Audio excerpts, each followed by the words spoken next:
pour son retour sur le circuit professionnel américain, après un an d'absence, le roi déchu du golf Tiger Woods a alterné le bon et le moins bon jeudi à Torrey Pines, Californie.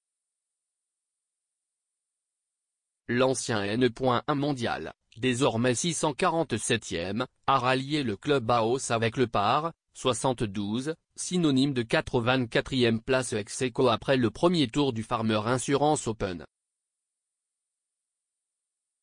J'étais un peu rouillé, a admis l'Américain qui espère revenir au plus haut niveau à 42 ans, après avoir subi 4 opérations du dos en moins de 3 ans. Sa journée sur le superbe parcours de Torrey Pines, tracé au bord de l'océan Pacifique, a débuté par un bogey, l'un de ses 3 du premier tour. Mais il a aussi enthousiasmé le public en nombre qui le suit toujours avec attention, avec des éclairs dignes de sa période dorée. Il a ainsi failli s'offrir un trou en 1 sur le N.16, 1 par 3. C'était sympa de ressentir l'ambiance de la compétition, d'avoir une carte de score en main et d'essayer de réaliser une belle carte, a assuré le joueur aux 14 titres du Grand Chelem, le dernier sur ce même parcours il y a presque 10 ans, US Open 2008. Woods n'était plus apparu depuis tout juste un an, et l'édition 2017 du Farmers Insurance Open, dont il n'avait pas franchi le cut. Rahm déjà placé mais il était à l'époque handicapé par son dos, ce qui n'est plus le cas, a-t-il répété.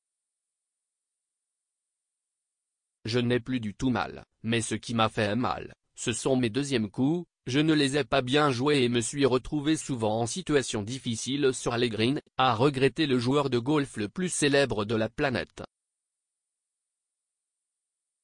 Il lui faudra s'améliorer nettement pour franchir le cut vendredi soir, d'autant qu'il disputera son deuxième tour sur le parcours nord, le plus difficile. Demain, il faudra plus driver plus et mieux jouer avec mes fers pour avoir des putts plus faciles, a-t-il conclu. Woods accuse 7 coups de retard sur son compatriote Tony Finau, leader avec une carte de 65-7, et en quête de son deuxième titre.